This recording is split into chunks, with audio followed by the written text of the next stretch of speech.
All right, good morning, people. I see you're all signing in or popping up here. So I think Caleb's here. Good morning. Casey's here. Good morning to you, and Justin and Thisa and Mashid and Duong. Good morning, all of you. I see more people are kind of appearing here. Banamir's here. Good morning. So you can keep saying hello. Good morning, Ivan. What we'll do here is, I know we're kind of starting at 8:10 this week, and again, I'm just trying to ease us into this sort of thing, but we'll start a little closer to 8 starting next week. Just, I'm just giving us some time to get used to how things work and sort of get adapted to things. Good morning, Karen. How are you? Yeah, so we'll start a little closer to 8. I promise. We're just kind of still easing into it. I think almost everyone is registered that should be registered, but we might pick up a couple of other students in the next day or so. But I guess we'll find out. Good morning, Manish. How are you? Okay, so what we'll do today here is a couple of things. We'll talk a little more about this sort of theory of knowledge and critical theory that we've been talking about. We're really just kind of dipping our toe into this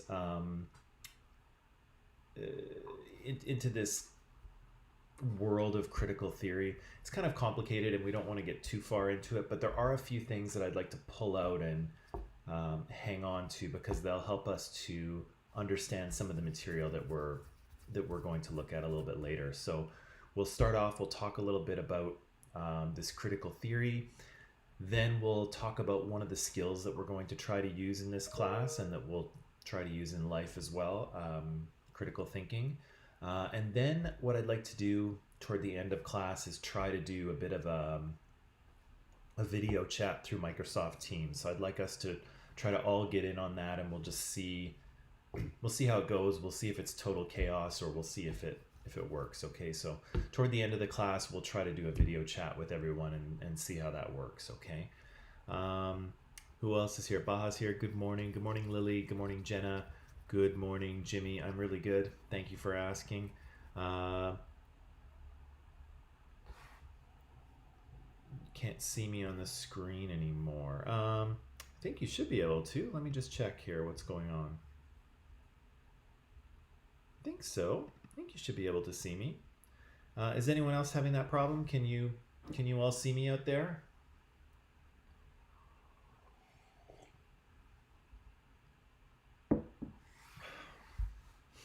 I think all of my software tells me that you can see me. So let me know. Can you see me and hear me? Oh, you can see. Okay. Okay, we're all good. All right. Thought so. Okay. Right. So let's dive back into this. Okay. And last thing, I know some of what we're talking about is a little bit abstract. It's a little bit complicated, and that's okay. Don't worry about it too much. The rest of the course won't quite be like this. This is kind of the heavier theoretical stuff. But the rest of the course will be a little more practical and easier to work with. So don't. I know we're starting out with this stuff, but don't get freaked out about it. Okay. Okay. Good. All right. All right. So let's. Whoops. Hang on. Let's switch back. So yesterday we were talking about a few things. We started off talking about really what social justice was, right? Because that's what this whole course is about, right? And it was the idea that even though society is structured unequally, and even though people are unique and therefore unequal, we want to strive towards living in a society where everybody has equal access to the same rights and resources and opportunities. Okay, so we don't want opportunities and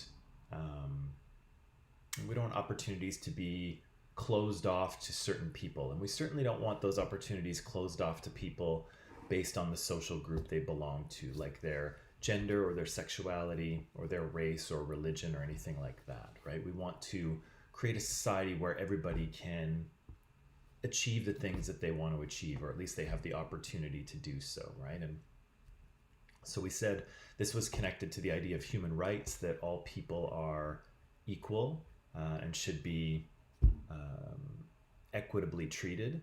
But we also said that that is, and we didn't dig into it, but we will, getting that to happen in a society is actually somewhat difficult, right? Because again, we are all unique individuals. And so we can't treat everyone exactly the same because everyone's not exactly the same. But how do we create a society where everyone has equal access and equal opportunity despite being different? That's the real challenge, or that's one of the challenges anyway. And again, we'll dig into that a little more as we go through the course. But it is something that sounds very simple. It sounds very easy, but sometimes getting it to happen in the real world is more difficult than you might think. But again, we'll get to that. So we defined social justice, and we said that we were going to take a critical approach to social justice. And so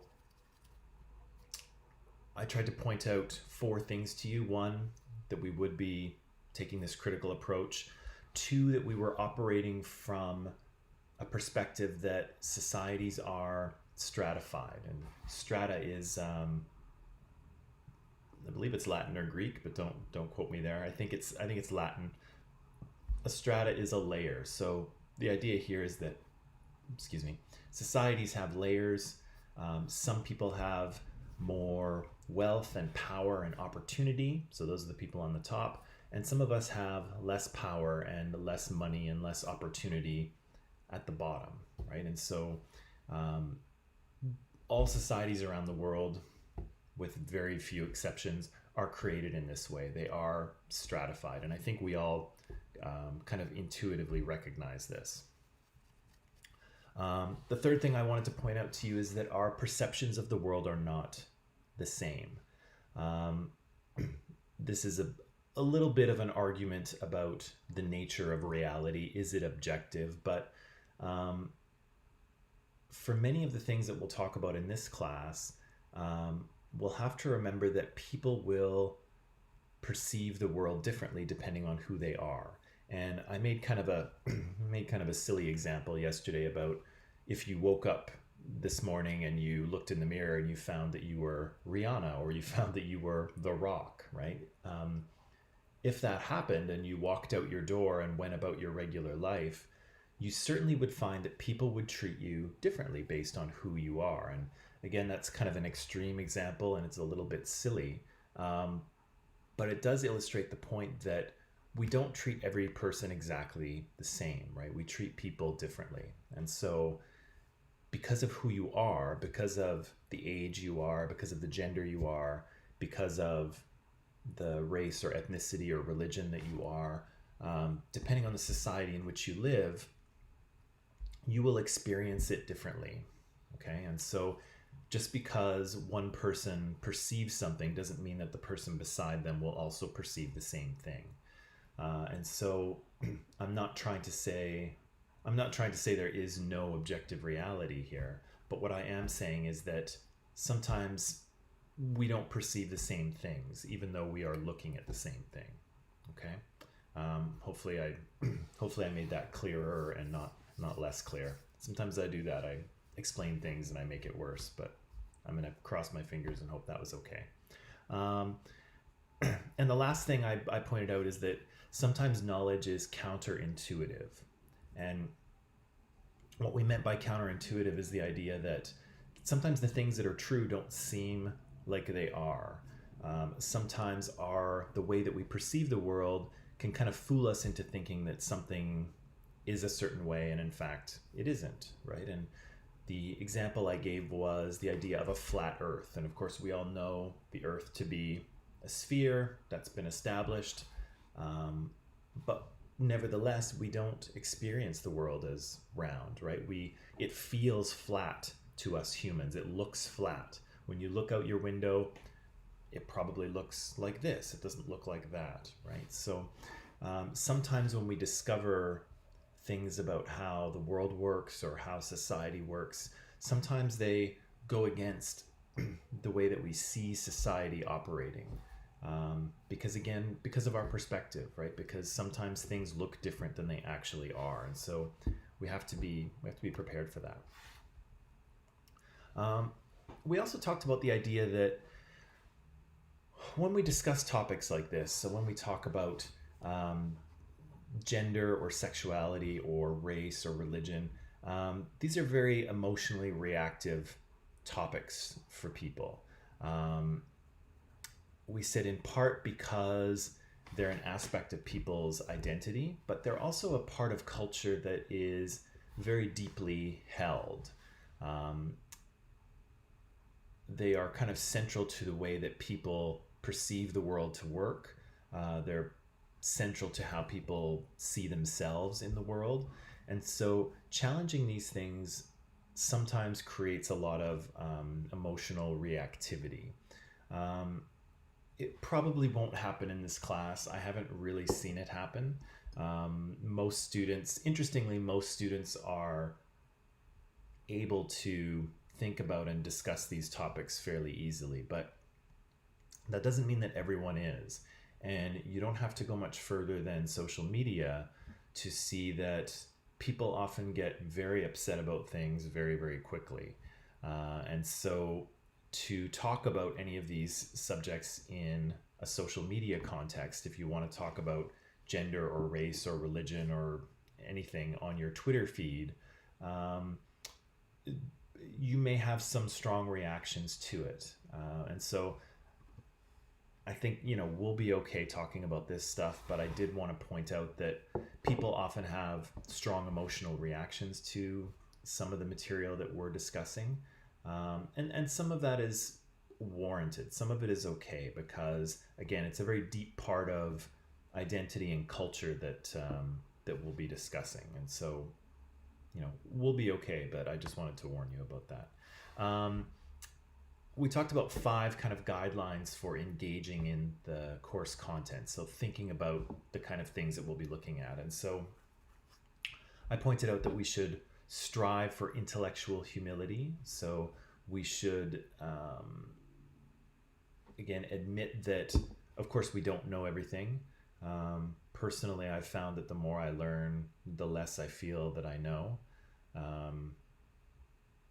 So I feel that I have that, but we have to be open to discovering new information, and we have to be open to discovering new ways of looking at things.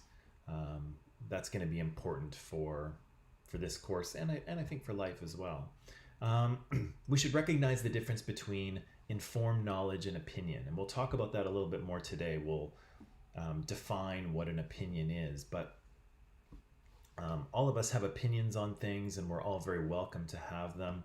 But when we're trying to make up our mind about complicated subjects, opinions aren't really that useful because opinions don't really offer any support. And sometimes we arrive at our opinions without too much critical thought, right? We kind of think about something for a minute and then pop, we have a feeling, and then that's our opinion about something.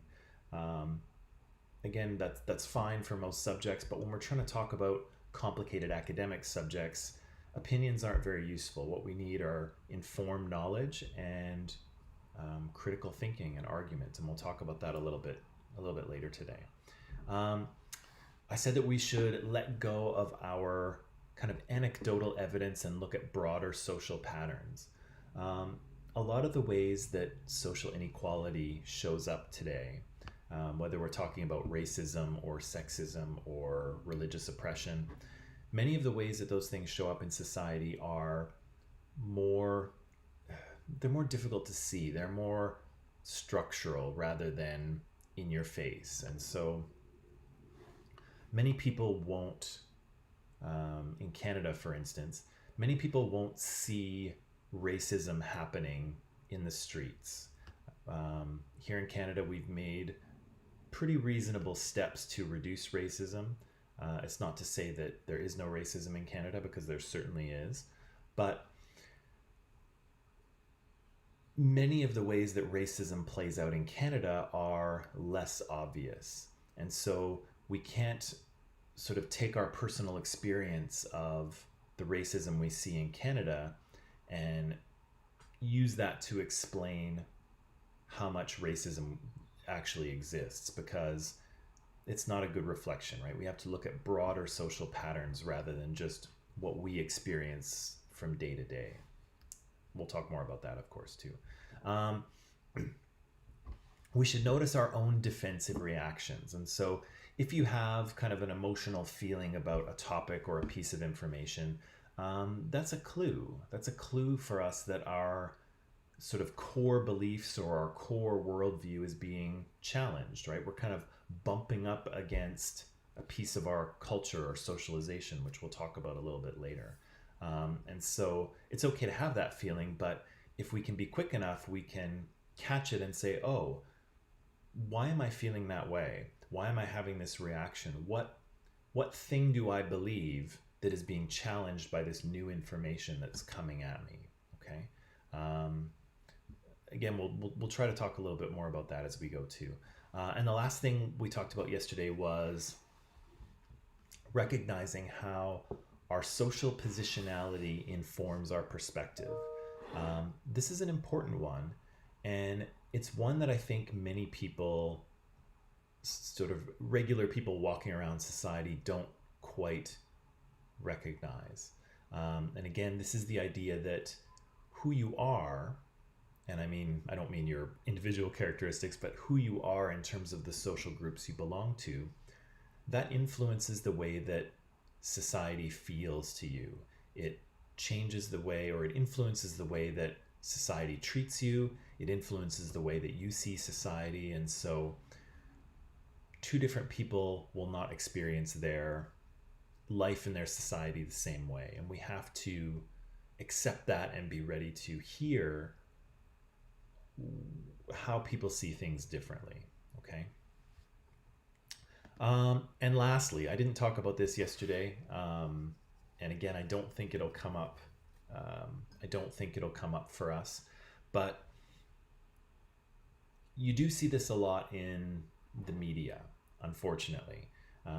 People need to be better at this, particularly in the United States, but not just in the United States. People need to be better at this. But when people are discussing complicated ideas, the standard way that things are discussed is that you debate an idea, okay? You don't attack the person who is putting forth the idea. That's kind of the way that difficult concepts get worked out, by having a conversation and figuring out what you believe, figuring out what the other person believes, having a conversation to figure out where you agree and where you disagree, and then trying to sort of work out your disagreements. But attacking the other person doesn't really help that process. It actually shuts it down. And so when people are debating things, or whether they're having a conversation about something that they disagree on, we always want to make sure that we are disagreeing with the idea, not attacking the person. But unfortunately, we don't have to go very far in the media to see that that's not really what's happening a lot of times. A lot of times people are just attacking each other. Sometimes that feels good. Sometimes it's entertaining and it makes for good TV and lots of clicks, but it doesn't really solve the problem. The way to solve the problem is to actually talk about the issue, not attack the other person. Again, it's not going to happen in this class, but I thought I should mention it because it's something that people, I think, are not doing a good job of in real life. Okay, so I think this is new stuff now. Are we okay so far? Do you want to give me a quick thumbs up? Or ask any questions if you need to or want to.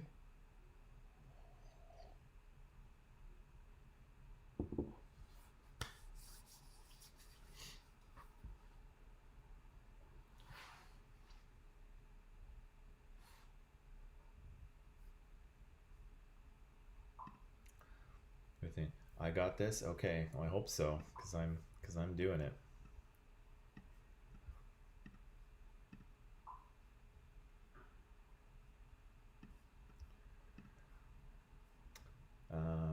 Okay, everyone's good. All right. Good. Mashid's good. All right.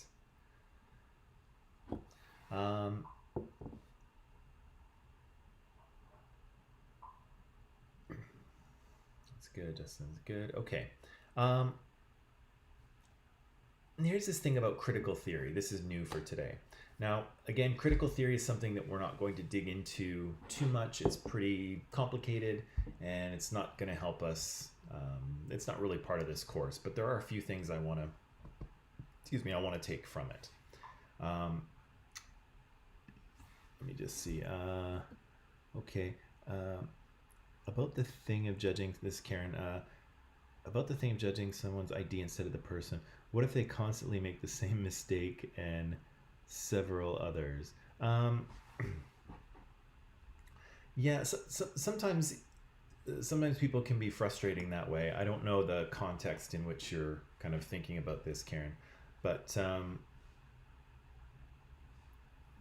you're still allowed to point out where someone has made an error, right? So if you were having a very complicated discussion on sexism or on racism, you could say to the other person, no, I think you're making a mistake here because you are interpreting this the wrong way, or there's something you are not seeing, or there is you're making a mistake in your logic, or so you're allowed to point out where someone is making a mistake or making an error, but you're not allowed to attack them. So you're not allowed to say, well, you're too stupid to see this, or something like that. You're not that's bad news.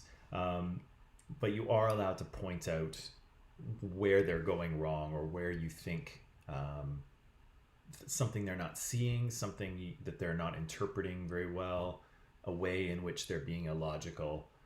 You're allowed to do that, but you just can't, you can't take shots at them.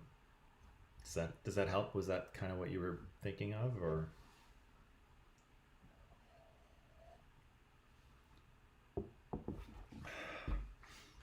And again, particularly on social media, people are not good at doing that. People are very good at directly attacking people. Yeah, that's good. Okay, awesome. If you have any other questions, anyone else, please throw them in there and we'll deal with them. Okay. Okay, so the two things about critical theory that I want to pull into this class are these. One is that, and we've kind of talked about this already, one is the idea that the acquisition of new information might challenge our common sense, right? So some things are counterintuitive, right? Sometimes we think we know something, or we think we understand something, and then new information can make us change our mind, and that's okay. We should point out, or I should point out here, that changing your mind on something is not a bad thing. Sometimes I think we feel that, if you're a smart person, you know the right answer from the beginning, and you stay with that answer all the way through because it's the right one.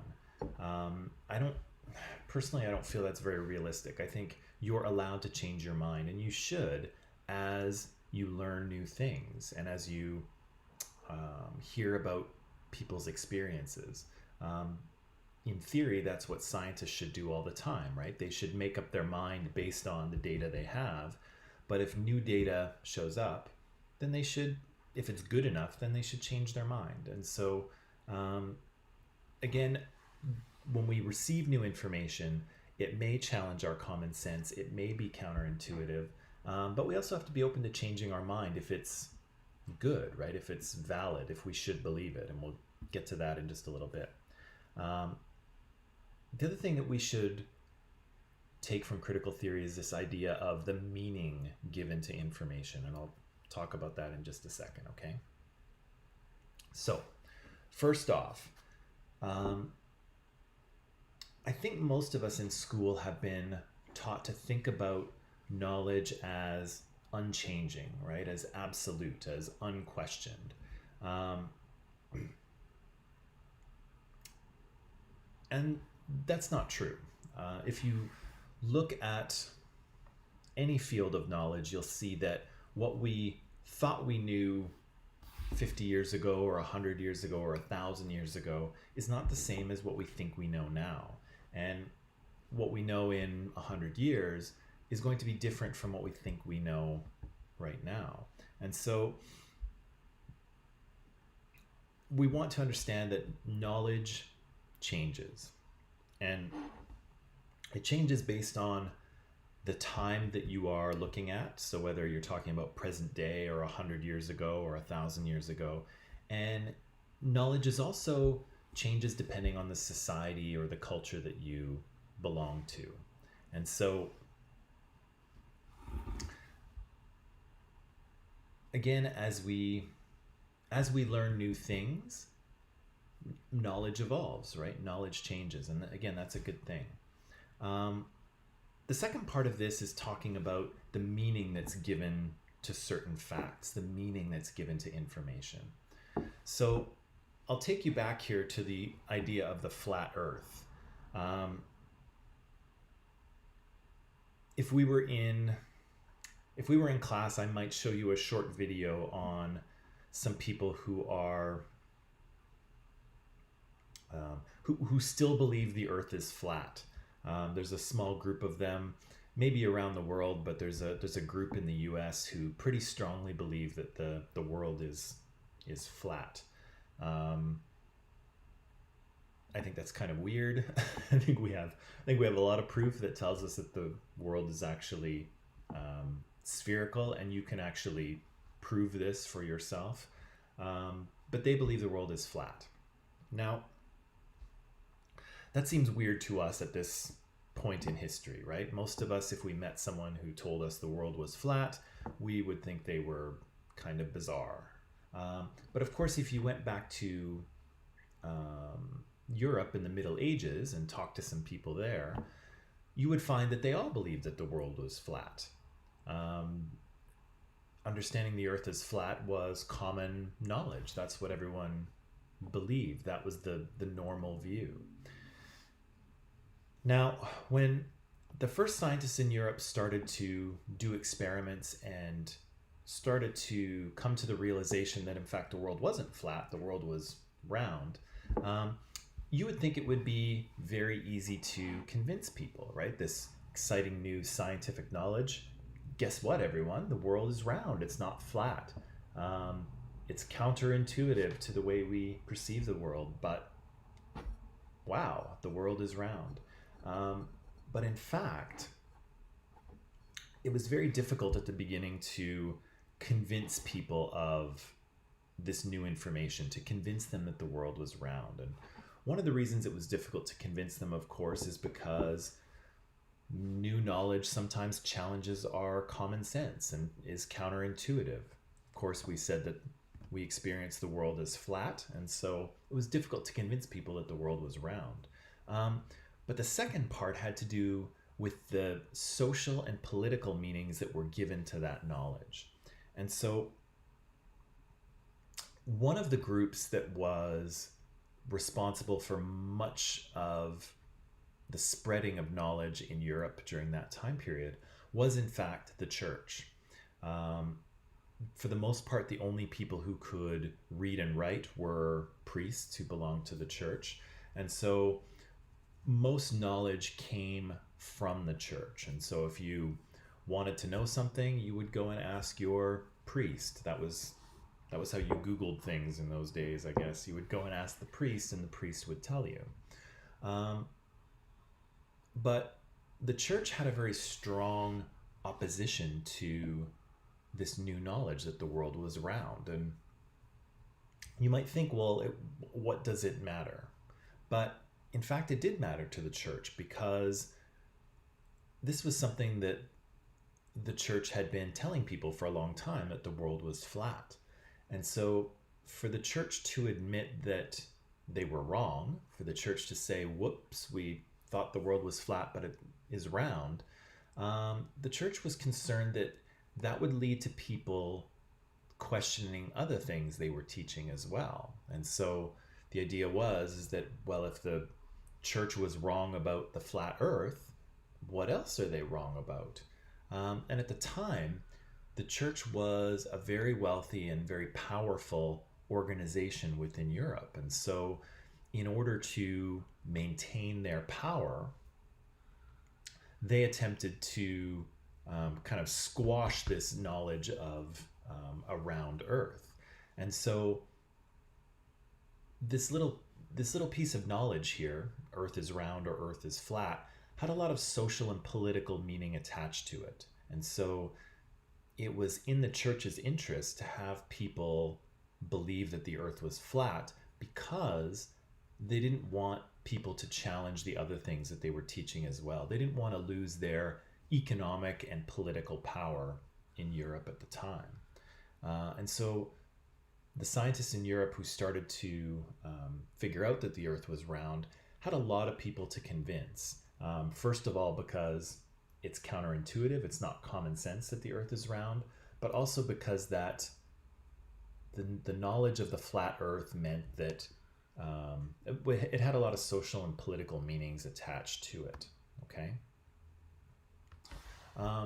And you could say the same thing about people who believe in the flat earth today. You might think you might think that they're sort of crazy or weird or uninformed, or you might have any number of judgments about people who believe in a flat earth. But if you listen to them talk about why they believe the earth is flat, there is meaning attached to that knowledge. They don't just believe it for no reason. There actually is a reason why they hold on to this knowledge and see it as true. One of the things you see in this video, and again, I probably won't show it to you because it's not super interesting, but one of the things that people say in this video is that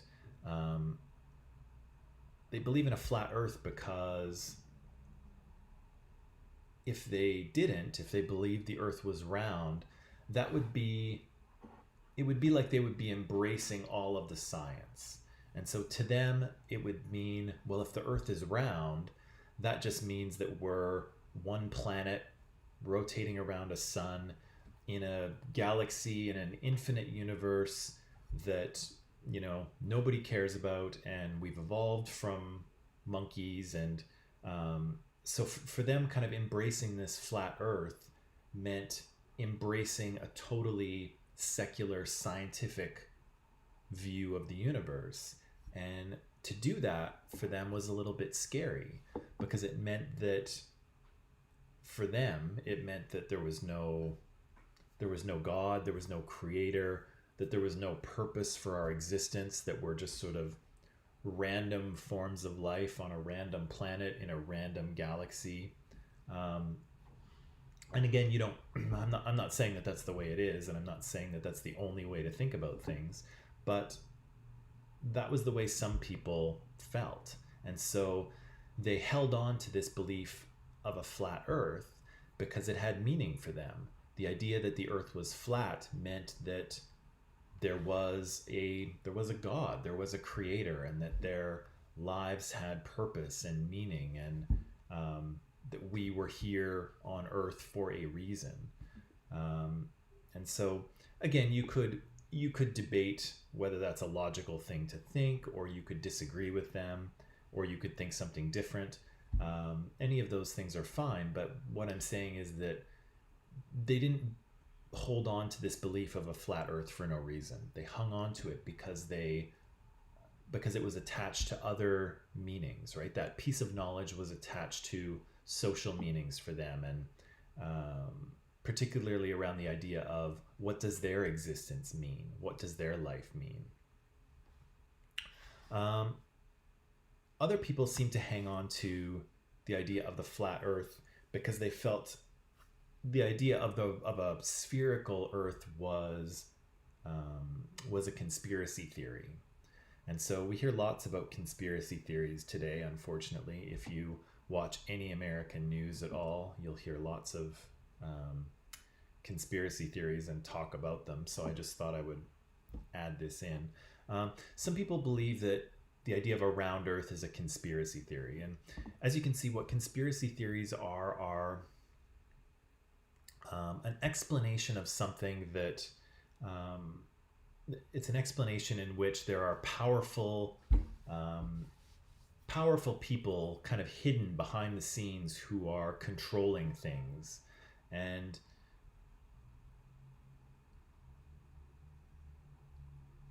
this is kind of a weird thing. There's lots of conspiracy theories floating around. Most of them are, how should I explain this to you? Many of the ones that we hear about today are distractions. And so Donald Trump, for instance, wants to circulate lots of conspiracy theories, really, I think, because he's trying to confuse and distract people from what's really going on. Other conspiracy theories are, I think, more based on fear. People don't understand how the world works sometimes. Global events and physical events are sometimes complicated and difficult to understand. And so imagining that there's some kind of scary group of Illuminati or someone behind the scenes controlling everything, that explanation is actually less scary for them than the explanation that we don't understand what's going on. And so some people will hold on to these conspiracy theories because it gives them a sense of comfort. It gives them a sense of they know the truth. They know what's going on. There's a powerful group of people controlling things. And again, for them, that's less frightening than the idea that we don't know what's going on and nobody's in control. But these kind of conspiracy theories, you can often identify by that. There's usually a group of people behind the scenes. They're controlling things. It's totally secret. Nobody knows who they are or what's going on. And there's no evidence for it. There's no evidence for these kind of conspiracy theory agents. But people who believe in conspiracy theories also they also view this lack of evidence as evidence itself, because of course there wouldn't be any evidence, because then these people, their power would be threatened. So again, you can't prove or disprove the conspiracy theory because you don't have any evidence for it. And if you don't have any evidence, well, that's of course because they don't allow any evidence to leak out. And so it becomes a very complicated thing to reason out.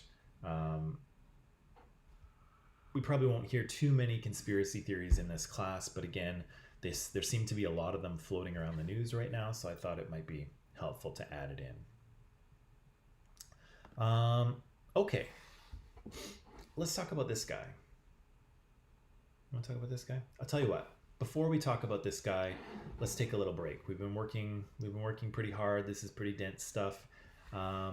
Take a break and come back in 10 minutes and we'll talk about this dude, okay? So 10 minutes and then we'll be back.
Okay, and we're back.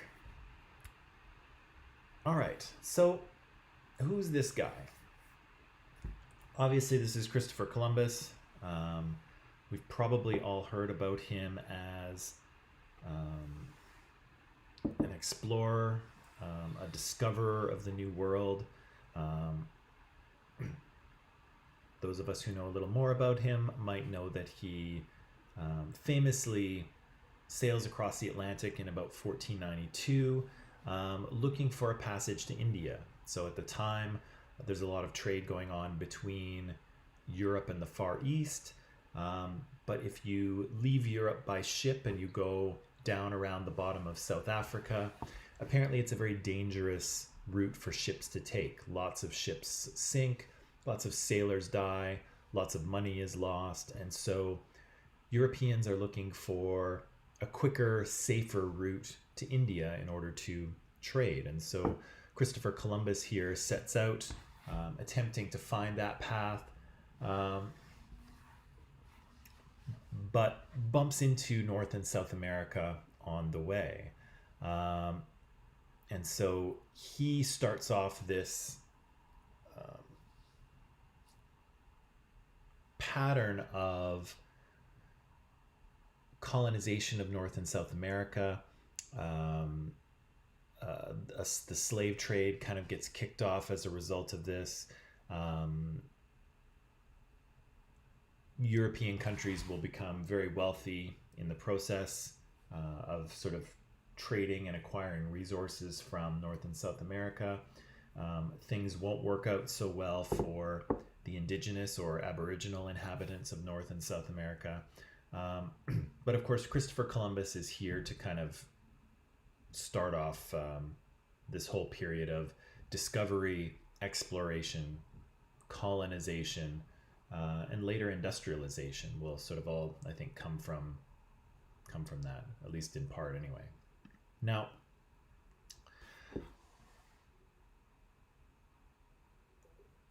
when Columbus sailed from Europe, this was kind of the map of the world. And for us, it probably doesn't look very impressive because the world doesn't really quite look like that, right?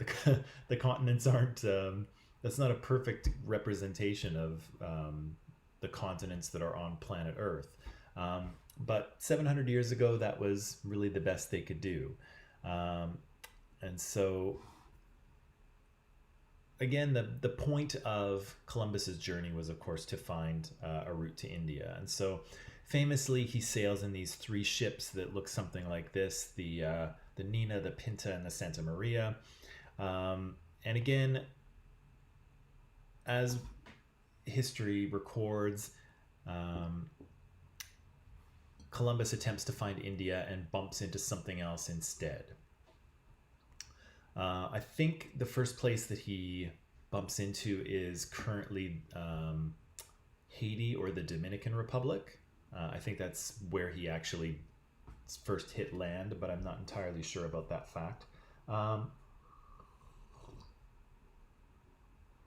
And so here we have a painting, a very kind of heroic, triumphant, almost sort of religious painting of Christopher Columbus coming ashore and quote unquote discovering the New World. Now,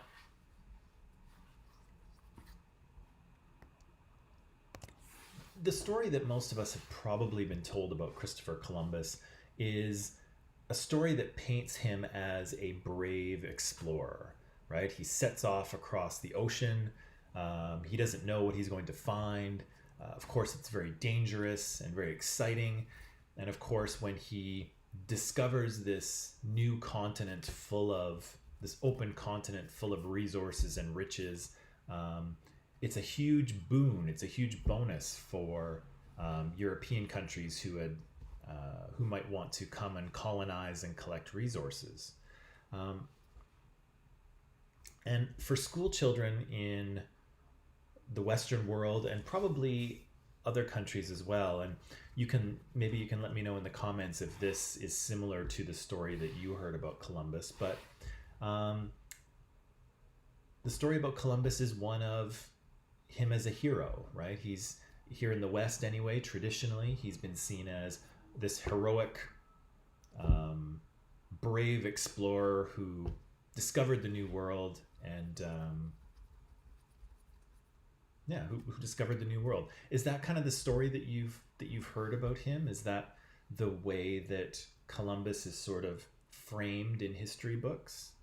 What do you think? Does that sound familiar, or have you guys talked about him at all in your sort of previous schooling?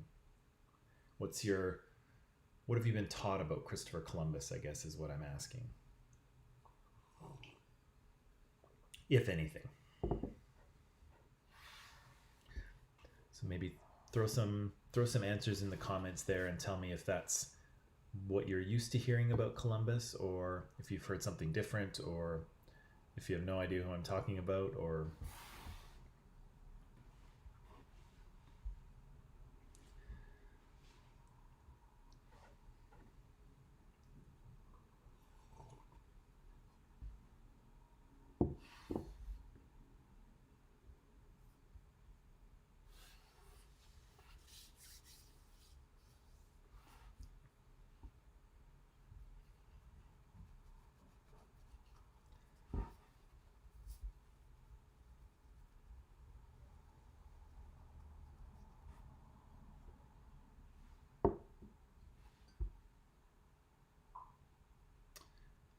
okay, so Karen's heard something similar. Okay.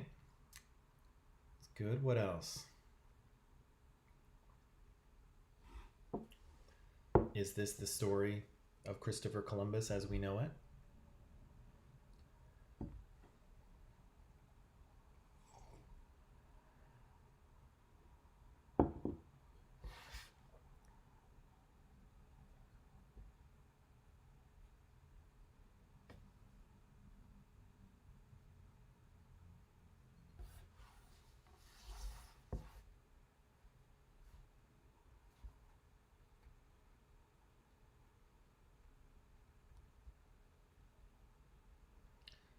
Not sure if I'm waiting for people to type or if people are just not typing anything.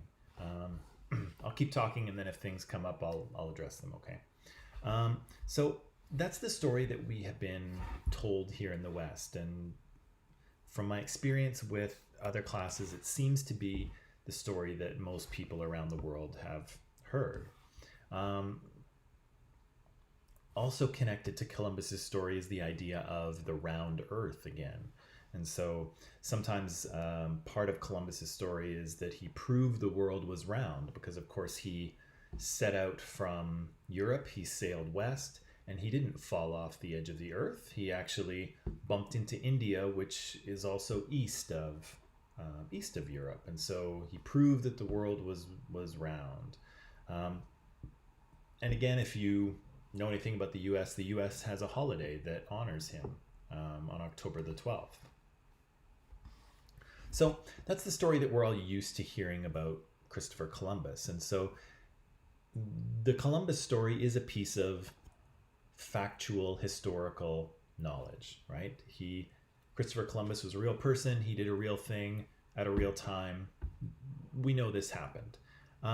But we also need to remember that knowledge is socially constructed. And so there are facts about Christopher Columbus, who he was and what he did and when he did it. But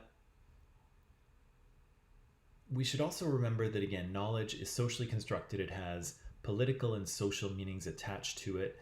And that knowledge is reflective of the values and interests of the people who produce it. And so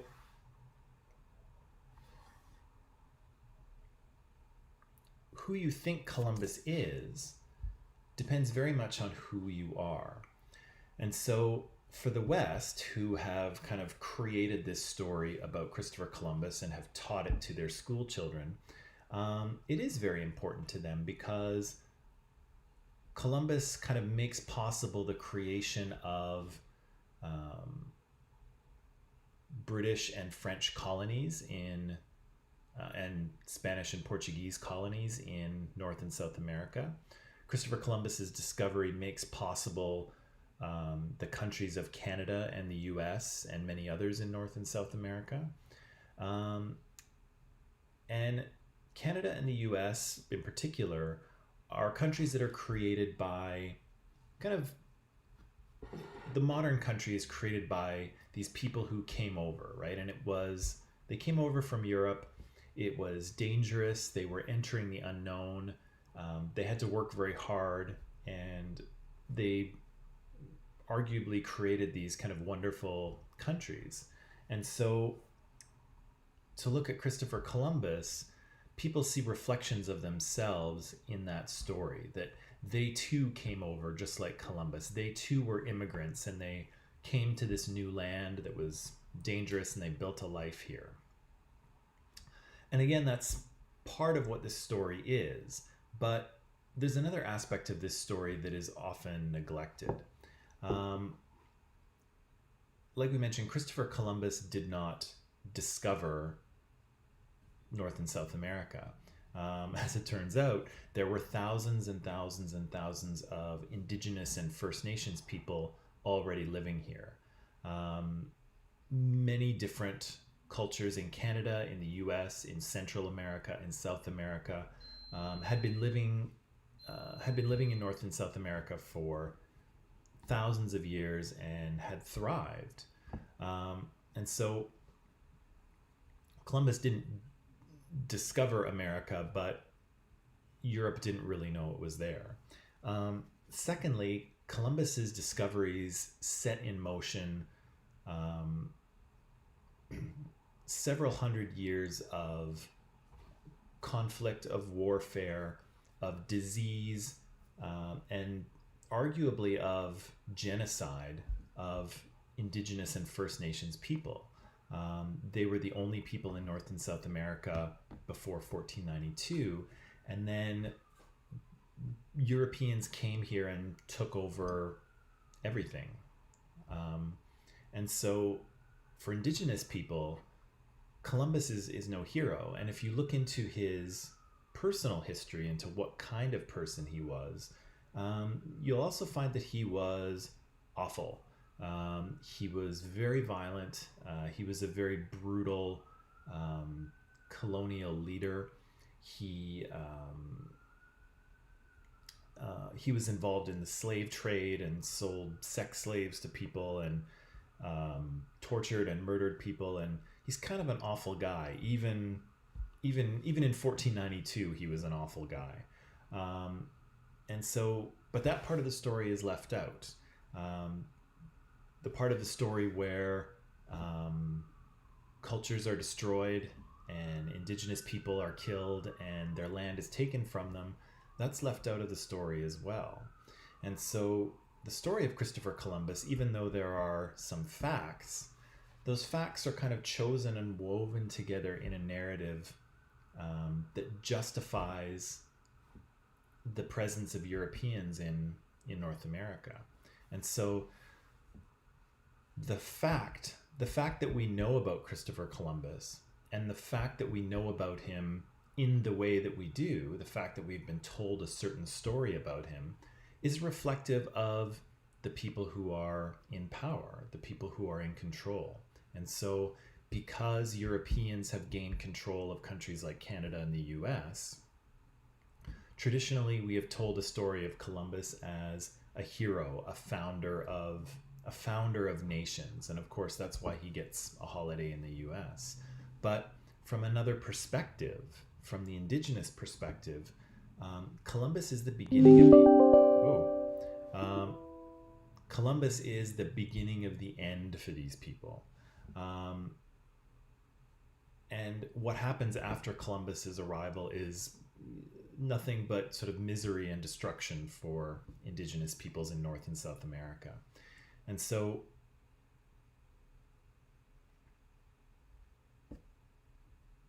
these are all facts about Columbus, but the way in which the story is told has a lot to do with who's telling the story, and it has a lot to do with who is in power.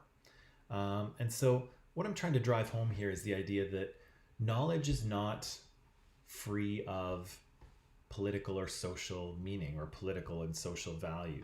The story of Columbus has a lot, the way that the story of Columbus is constructed has a lot to do with who's telling the story. Okay, and so, yeah, I think I've said that.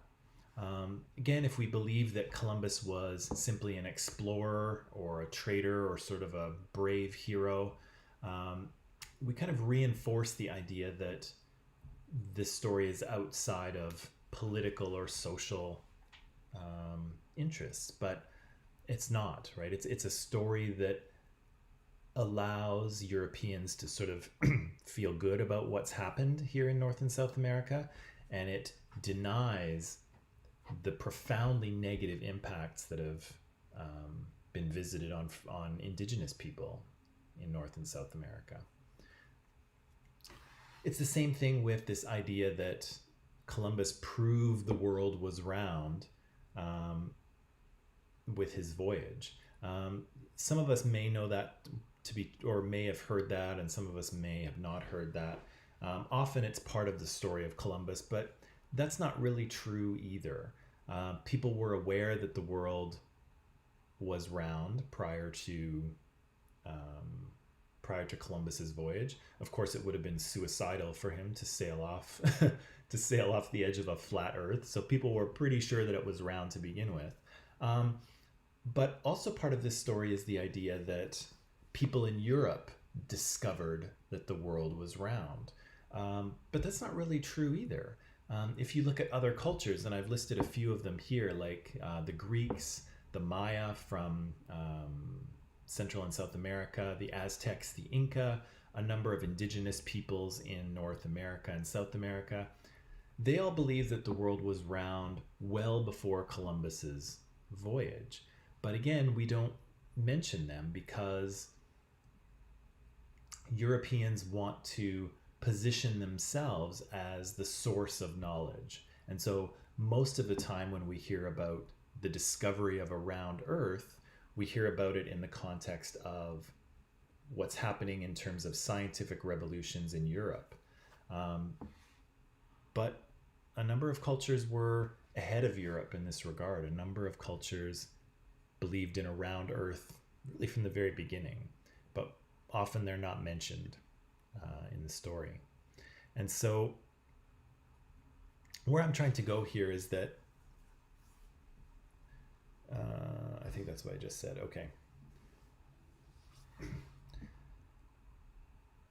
The story of Columbus is factual, but believing it and thinking about it and the way in which we are taught the story and the fact that we know the story at all of those things are connected to social and political meanings. It has to do with who has power in a society and what story do they want to tell about themselves. Okay. And again, this is connected to the idea of positionality. And so our perception of who Christopher Columbus is very dependent on who we are. And so for many Americans, they may be invested in seeing Christopher Columbus as a hero, as a founding father. For many indigenous people in North and South America, they may see him as a villain, right? Someone who came to their land and set in motion the destruction of their culture and their way of life. People who live in other parts of the world may not actually even know who he is, nor do they care because he's not part of their story. And so there are facts that are part of Christopher Columbus's story, but the way in which the story is told and the fact that it is told at all says a lot about the structure of power in a society or in the world. I guess that's what I'm trying to explain with this. I feel like I'm not doing a very good job, but maybe. And so when we think about knowledge, when we think about things that we know, we don't just want to think about them in terms of true and false. We do want to think about true and false, but we also want to think about who is telling us this story? And if we believe it, whose interests are benefited? So who benefits from believing a certain story, and whose lives are kind of limited by it? And so with the Columbus story, believing that Columbus is a brave explorer allows European people to sort of feel good about them coming to North and South America and creating the modern countries that they have. But at the same time, that story denies the experience of indigenous people. It denies the fact that their cultures were destroyed by the arrival of this explorer several hundred years ago. And so white Europeans are benefited by this story, and indigenous people, their experience is limited by it. And in fact, their experience is not part of the story at all, at least traditionally. So again, we want to think about knowledge in terms of why do we know what we know, and who benefits if we go along with this? Who benefits if we believe this piece of information? Yeah. Okay. So that took a little bit longer than I thought, but that's okay. What we'll talk about now is one of the skills that I want to develop in this class, the skill of critical thinking. And I think we have all heard about critical thinking. We've all heard about that it's important. Maybe in the comments you could add some things about what is it to think critically? What does it mean that you are doing when you're thinking critically? What kinds of things do you have to do? And so in the comment section there, let me hear from you. What does it mean? What does it mean to think critically? Okay, so just take a minute, type in what you think. What does that mean? What do you do when you think critically? What's that process about? Okay, so just add a quick comment there, and maybe we can talk about that.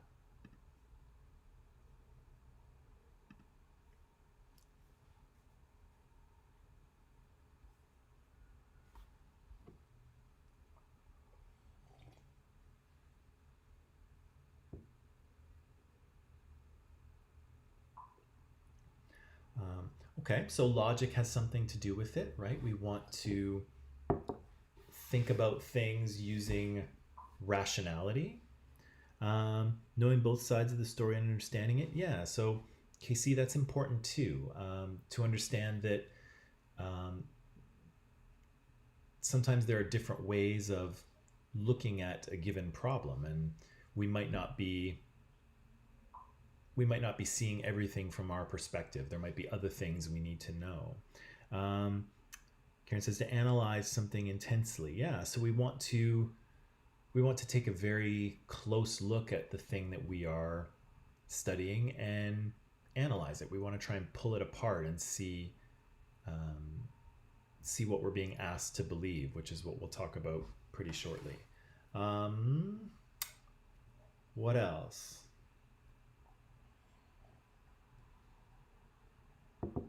What else?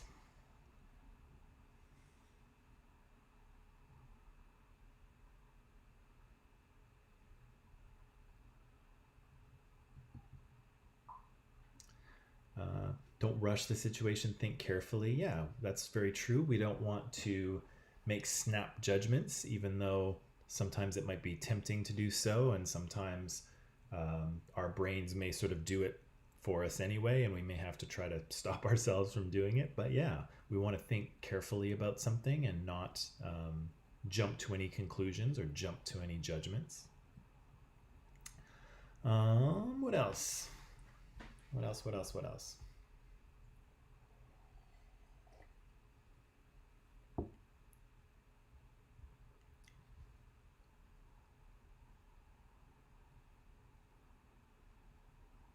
Okay, maybe that's it.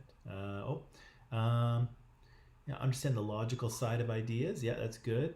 Like how to opponent. I'm not sure if I understand what you mean there, Jimmy, but yeah, I'm not sure if I know what you mean with that section or with that comment. Okay, let me wade into this, and then if more things come up, I'll address them. Okay, so by the way, you're all correct. Everything you've put up here into the comment section is indeed correct. Some of it we'll deal with right now. Some of it we'll get to a little bit later. But the way I like to kind of think about critical thinking is that it is about belief. It's about things that we already believe or things that we're being asked to believe. And if you think about it, beliefs are pretty important because they guide us through the world, right? They influence the choices we make. If we go on to university after this, probably it's because of a belief, right? Either we believe that going to university will give us the type of job or lifestyle or success that we want, or it could be that our parents believe that going to university will give us the kind of job or success or lifestyle that we want. But that's a belief, right? One way or the other, if you go on to university, it's because you help us be, yeah, that's correct as well, Lily. Yep, you bet. Either way, if you go on to university, it's based on a belief. It's based on the belief that doing so will help you, will benefit you in the future. And so all of our choices are kind of based on beliefs, upon things that we think are true or things that we think are not true, things that we think are good or bad or desirable or not desirable, things that we think will be fulfilling or not fulfilling. And so our beliefs are really a major part of what guides us through life. But not all of our beliefs are necessarily helpful, right? Some of them help us to make good decisions, and some of them might actually lead us to make bad ones. And the question is that how do you tell the difference? How do you know which beliefs are helpful and useful and will lead you to success, and which ones will lead you to failure and disaster, right? And so that's what critical thinking is really about. It asks us whether the things that we believe are actually worth believing. Should we believe this thing or not? Okay. And so thinking critically is about looking for good reasons to hold the beliefs that we do, or good reasons to accept the belief that someone is trying to offer us or convince us of. Okay. So when we think critically, and I think a couple people mentioned this in the comments already, is the idea that we're going to systematically evaluate our beliefs, or we can formulate them, we can create new beliefs based on rational or logical standards. Okay, so it's systematic because we'll be sort of going through a few steps to try to either create arguments or to evaluate them. We'll evaluate existing beliefs, or we can create new ones, like I mentioned there. And again, we're going to operate by rational standards, right? We're going to use our logic here in order to determine whether beliefs are useful and we should believe them, or if not. So again, when we're thinking critically, it's not so much about what we think or what we believe, but it's about how we think about these things. And so critical thinking is a skill, it's a process, it's a way of doing things. And again, I think it's a really important thing for us to learn how to do. Increasingly, I think what we're seeing in society is that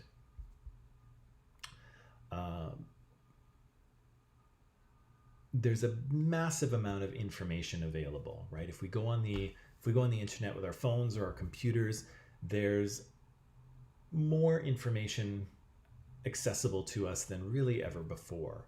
But the problem is that not all of that information is good, right? Some of it is faulty.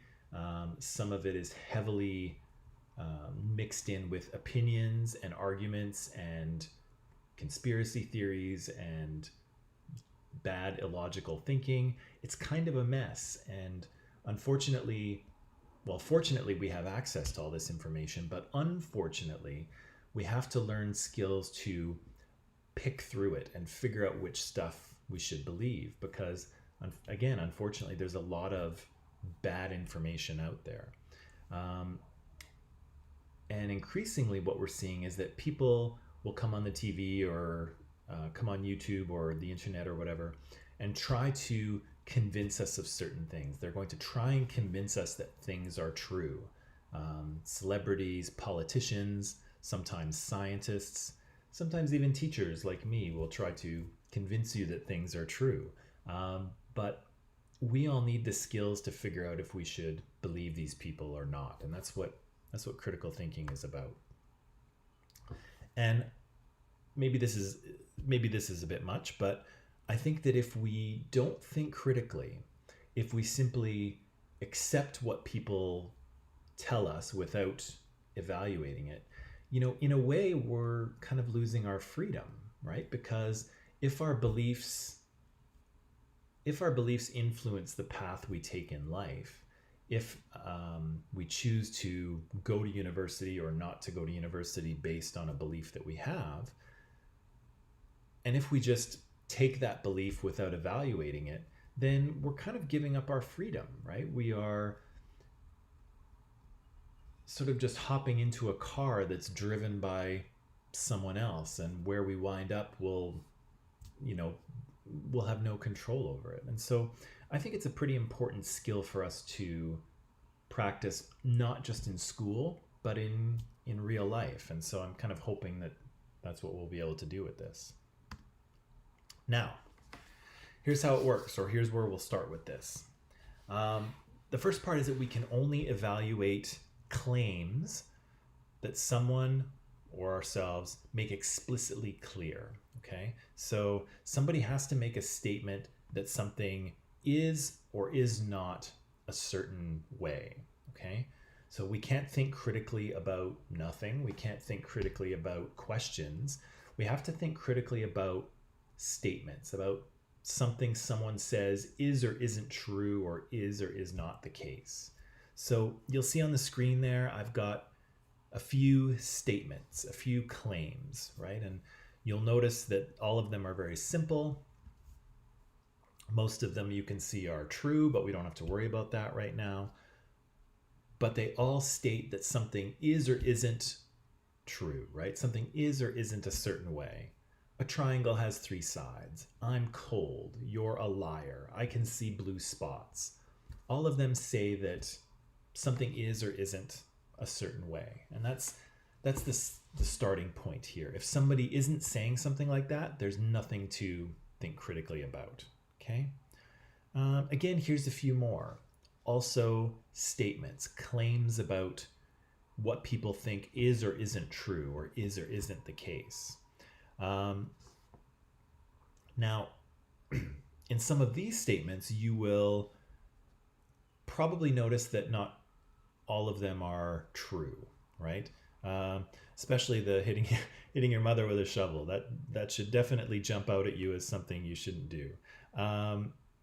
However, when we're starting out with our critical thinking, what we want to make sure is that we don't jump to conclusions, right? So some of us will very instinctively see that 7 plus 5 is not 11. However, basically what we want to do is just evaluate whether we don't want to rush to judgment, right? Like Manish mentioned in the comments already. We don't want to rush to judgment. We just want to make sure that we have a claim. And again, all of those are statements. They're claims about something that is or is not true. And so all of them can be used as kind of a first step to creating an argument or to thinking critically. Right. So statements or claims say that something is true or false, or is not the case, or is not actual. Now, the basis of critical thinking here for our purposes is argument. And I don't mean argument like, you might argue with your friends or your brothers and sisters or anything like that. That's not the kind of argument I'm talking about. The kind of argument here is saying the way something is and then giving someone reasons to believe it. And this is an important skill. Again, I think it's a good life skill in general, but if you think about it, people are creating arguments all the time.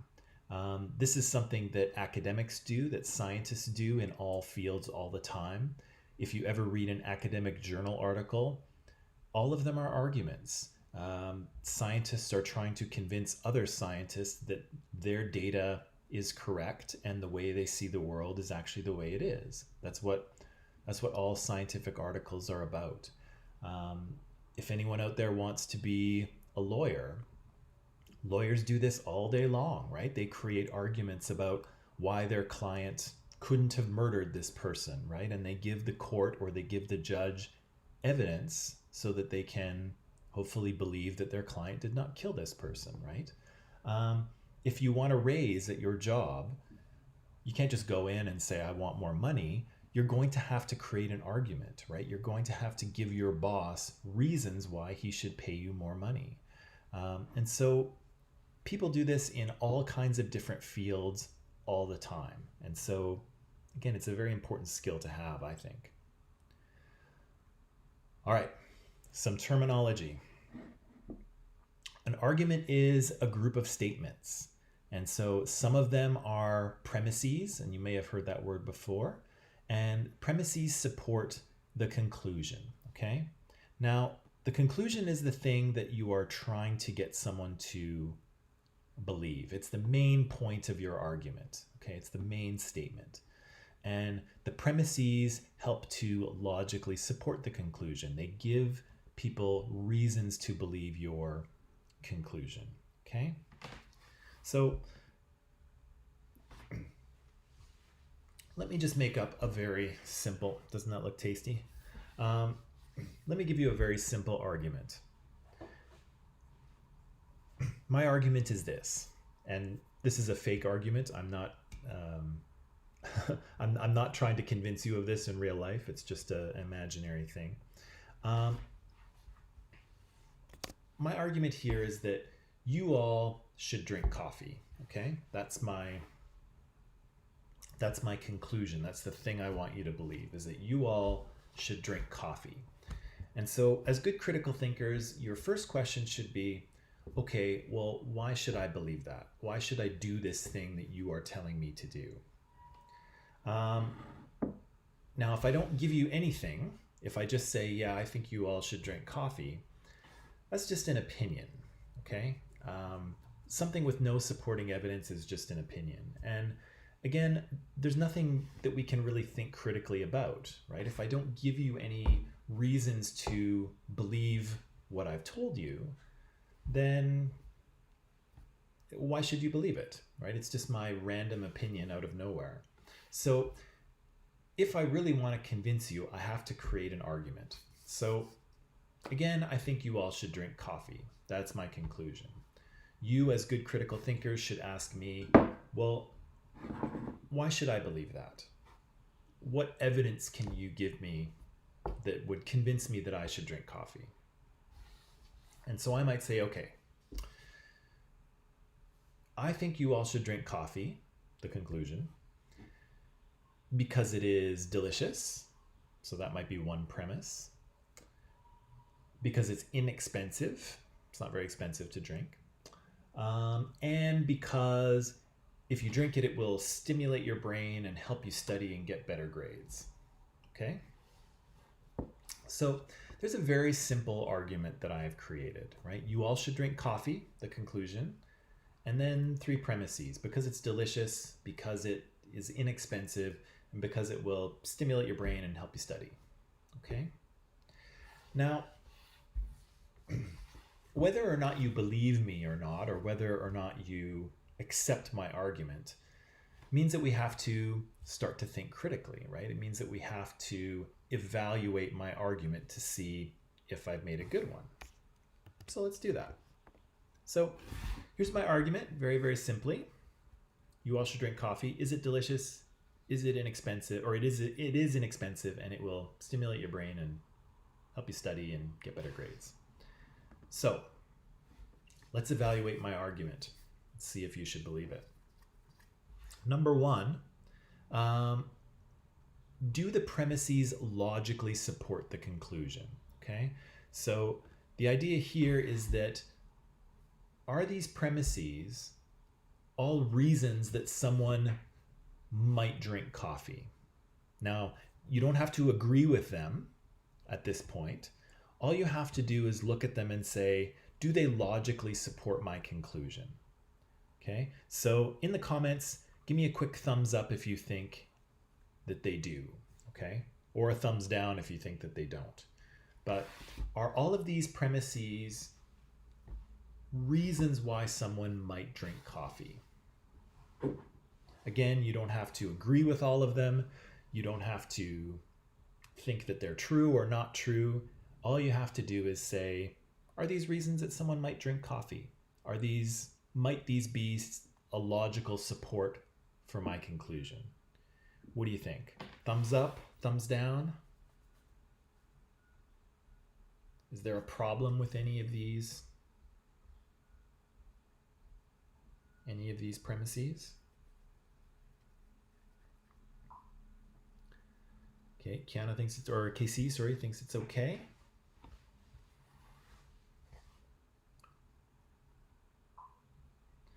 Sam's kind of up and down. What's down for you, Sam? What's the thumbs down? Karen thinks it's okay, all right. Erica thinks it's good, okay. Ivan's okay. All right, so maybe Sam will get back to me on his thumbs down and let me know. 50-50, okay, Manish, what doesn't work for you?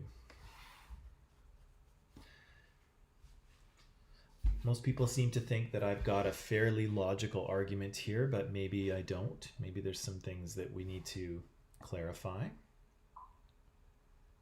Okay. Jimmy says it's all right.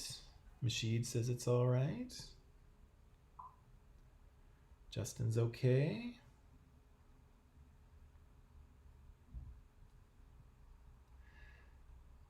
All right, so for the most part, and maybe my detractors here will get back to me shortly, but for the most part, most people have seemed to agree that these are logical reasons why someone might drink coffee, right? So someone might want to drink coffee because it's delicious. That's true.